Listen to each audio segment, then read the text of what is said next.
Hey, what's going on, guys? So today I want to go over a couple different things that I picked up doing some antiquing and thrift shopping. So if you're newer to the channel or just don't know, I live in northeastern Pennsylvania, and being around the Poconos, there are a ton of different antique shops and thrift shops, secondhand stores, things like that. So occasionally, me and my wife are usually busy, but once in a blue moon, we actually have some free time to do something, go out, maybe go hiking or go visit someplace, or we have to do shopping for the house, stuff like that. And yesterday was just such a moment where we had a few hours of free time. So we decided to go to some antique shops and some thrift shops. Now, when we go, we usually don't have anything specific in mind. It's more or less like going to a museum. We find old, interesting things. We show each other, oh, this is cool, check this out. And there's no real expectations of actually buying anything. However, you guys know me, and I have so many hobbies, I honestly forget what they are sometimes. I mean, I probably have over 50 hobbies at least. Literally, if I sat down and make a list, it would take me a while. Obviously, some hobbies are stronger than others. Some hobbies I take breaks from and come back to, but I have a lot of interests, right? So I can't walk into an antique shop that's more than 3 feet and not find stuff I want. But obviously, it's all about prioritizing. I don't want to spend a bunch of money when I go, but occasionally I'll find stuff, and if it's fairly priced, I might buy it. And this is a case where I usually find something, right? So I got a couple different things here to go over, which I thought were interesting, plus a funny story on this display case. So we'll jump right into it. What you don't see here, which I might do a video in the future, is I was talking with my father. We used to go golfing when I was younger, and neither one of us have golfed in many, many years. And we were talking about maybe getting back into it, just getting a cheap set of clubs and, just going out and having fun once in a blue moon. We have tough schedules. It's hard to really get together, but especially as you grow older, I think it's really important to just connect with family as much as possible. Life is short. We all get busy. We do things, but it's good to make time for those bonds, and when I used to go out and go golfing with my dad, it was a really cool father-son, moment. We sucked. We weren't great golfers. I mean, we've had our moments. But it was mostly just spending that time together, which was a lot of fun. Light a couple cigars, have a few laughs, maybe make a few good shots. But anyway, so yeah, I ended up with a cheap set of clubs. So I'm going to piece it and maybe do a future videos on that. But I know there's plenty of people out there that do like golfing, so perhaps I'll do a golf type video in the future. But I got an antique set of clubs. It's all mixed, matched. I think I have a full set of irons, some Titleist irons. What's really interesting, though, is there's a couple woods that are actually wood. They're so vintage, I'd have to date them. I don't know much about them right now, but they actually have wood heads with brass inserts for the weight. It's just pretty cool. But anyway, the bag's garbage, so I got to piece things together. I actually still have to get some cleats because I haven't been golfing in so long, I forgot that you need cleats. So anyway, long story short, possible golf-related video in the future. So let's get to the stuff we're actually looking at right here. All right, so first, I found this knife in a case, and this is an older Kershaw. I thought it was much older than it actually is. This turned out to be a 1350 WM, and I was not familiar with this model, right? When just looking at it real quick, I thought, oh, maybe this is like, early 2000s or something, a model I missed. It turns out it was roughly 2016. This was actually part of one of those gift packs. They call it a camp set, and it was 3 different pieces. It was this knife, it was like a little K-shaped multi-tool, with some screwdriver bits and stuff like that on it, and like a spork. All right, so all 3 of those were together for like $19.99. Maybe one of those sets you see like around Christmas time. So that's why I wasn't familiar with the particular knife. But the lady wanted $5, and I said, yeah, sold for $5. Any used Kershaw that's not broken is good news to me. So here's a little close-up of it. But yeah, I mean, cleaned it up. It was dirty. It didn't flip out all the way. It was kind of gunked up and stuff, and I ended up sharpening it. I did use it quite a bit when I first got it, and of course, it's a softer steel. I don't know what the steel is offhand on this, but it dulled out fairly quickly. But, fun little cheap beater knife. For $5, I'll buy anything Kershaw for $5 as long as the tip isn't snapped off or anything. You know what I mean? As long as it's functional, I think that's a deal all day long. So next, I did pick up this book, which I thought was pretty interesting. It's called The Pipe. And it's basically just a rundown of how to smoke a pipe. Everything from picking out the type of pipe to a shape, to explain the parts of it, explaining maintenance, explaining tobacco. It's just a full gamut. If you knew nothing about pipe smoking, it's a good little introduction to that. There is a little, maybe this was gifted to someone in the front. It says Dr. Stillman from Charlie Smith, December 25th, 1957. All right, this book I believe came out in 55. So it's just an old pipe book. I love stuff like this. for the collection.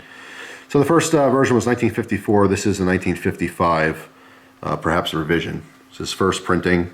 I don't get into like books for collectability. I read them. I just find the subject material interesting. But yeah, there's just a bunch of information on pipe smoking here. There's a couple illustrations and a couple colored pictures as well. But yeah, pretty cool.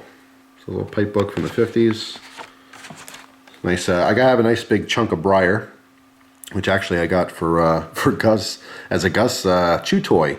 But he turns out he doesn't like the briar that much, so it's just a cool little interesting piece. I actually have that exact same pipe, at least the shape. So anyway, old pipe book, which is very interesting. Next, we have this contraption, and this was actually something that I first saw, and I kind of wanted, and I convinced my wife to get it. But what this is a change dispenser. Okay, now what I remember this when I first picked it up, it's on the shelf. Looked mechanical. And the second I picked it up and saw these slots, I remembered that I used to see these when I was a kid. This would be something that an attendant at like a carnival or the boardwalk or something would have. Back when, you could play a boardwalk game for 50 cents or 25 cents, whatever it is. It makes me sound way older than I really am. But trust me, like now you go to the carnival, it's, $2 a throw or something, or $2 a dart or $2 a ball to try to make the hoop. But back then it would be like 50 cents a play or whatever.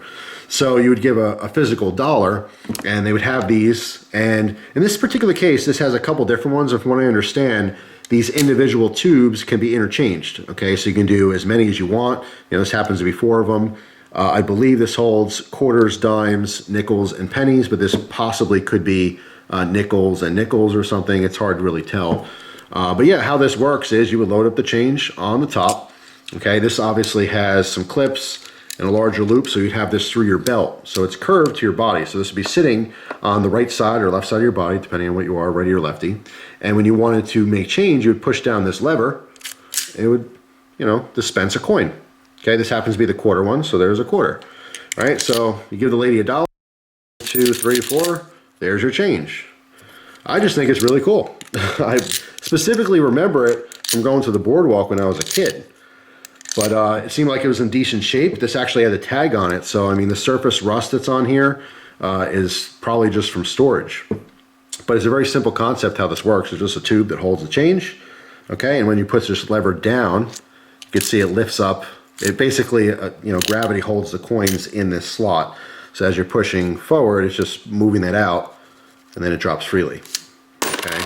So yeah, you would just dispense what you want. Boom, boom, boom, boom. And then obviously for different coins, you'd move over and do different coins. But I only have quarters in here at the moment. But yeah, I thought that was really cool. And my wife looked it up. I forget what this is called because there's going to be a name for it. But I thought, you know what? It's just kind of a fun thing. This was definitely a frivolous purchase. We don't have a specific need for it. We're not going to be starting any kind of vending thing or whatever. It might be fun to have it at an arcade. If you had 4 of them filled with quarters, you'd be like, da, da, da, da, and just, play your arcade games. But again, everything's more expensive now, so the arcade games take bills anyway. But yeah, I thought that was super interesting. I figured if nothing else, maybe we can flip it and sell it down the road. Who knows? But I thought that was an interesting piece to show and just something kind of fun to have, kind of random.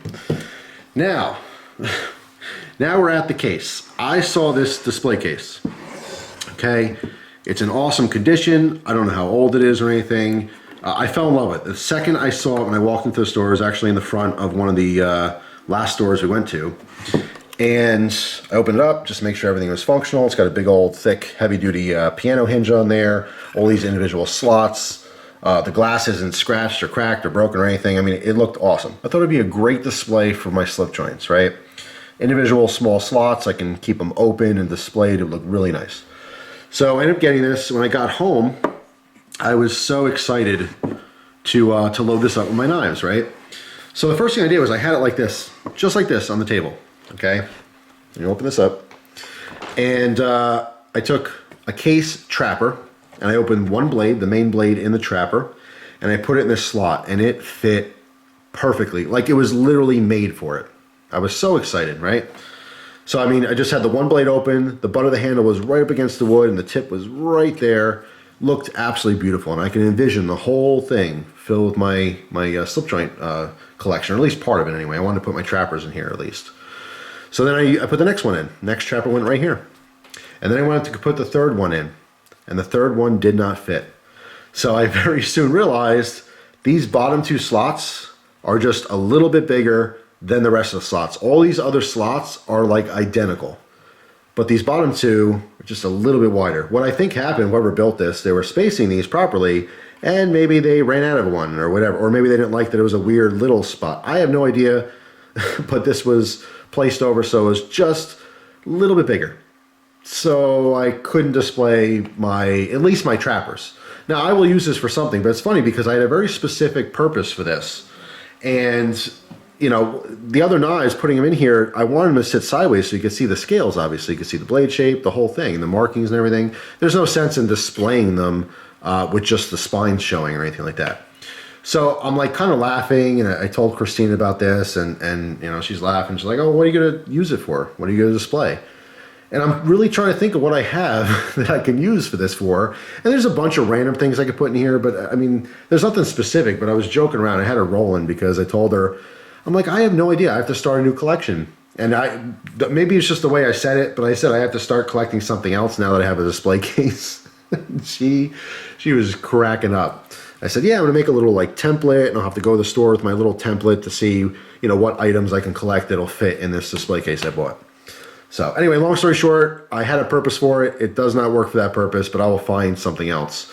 Now, like on camera, it might look like it would fit some slimmer knives, you know, but I wanted it specifically for my trapper collection because that's what I have the most of as far as slip joints go. So I thought it'd be really nice to just, you know, fill the whole thing up, and I thought it was going to work out. Didn't quite work out, but you guys know me. I will definitely find a purpose and use for this display case. But I was kind of joking around, you know, busting chops with her and letting her know, well, hey, I got to start a new collection now. I got this beautiful display case, and she just shook her head like, as if I don't have enough collections.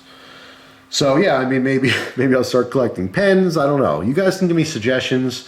What would be good to fit in here? Obviously, if I go through my knives, I do have a select amount of knives that are skinny enough to be displayed properly, you know, in between these slots, but it was just a funny random thing that happened. So yeah, that is pretty much it. Besides that, I don't have it in front of me right now, but Christina picked up a brand new firearm. Yes, it was on a total whim. She had kind of an idea of something that she wanted already, but had no real plans of buying it. And we ended up going to a new gun shop in the area that we went that I never been to before. And she picked up herself a Mossberg 510. So yeah, that pretty much concludes this video for now. Let me know down in the comment section if you guys go antiquing or thrift shopping. I mean, now is the garage sale season. Well, not quite yet, I would say around 4th of July weekend and stuff. It's fair game. Everyone's going to do garage sales and stuff. And I haven't actually gotten out last year to do any kind of garage selling or like church sales and stuff. And I really would like to make time for that because there are some awesome treasures out there. And it really is so true. One man's junk is another man's treasure. You know, out there somewhere, no one cares about this. This is a dumb, stupid little pocket knife. Ew, an old, smelly book. Who wants that, right? What are you going to do with this thing? Well, I really don't know what I'm going to do with that thing. But you know what I'm saying, right? Some people just can care less about stuff, and it just means the world to you. That is the most fun about having hobbies in general. It's the hunt. It's finding these special things that mean something to you and other people just don't care about. But then you hop on the internet and you talk to other people who have the same interests and the same hobbies, just like we're doing right now. And it's fun to share with those other people who put value on these types of things. So anyway, I thought that'd be an interesting video. Like I said, if you guys do antiquing and stuff, let me know down below. Maybe the last thing you found. Maybe you found something really cool, super cheap. I talked to a lot of people that end up at like flea markets and stuff, and they'll find some really nice old Spydercos or something, you know, an old clip it for like $5, and they get super excited when they see it. I mean, that's what it's all about. That's why people have the hobby, is because it's exciting. You know, it makes a regular day a fun day. But anyway, I hope you guys have a wonderful day, and I will see you tomorrow with another video. Take care.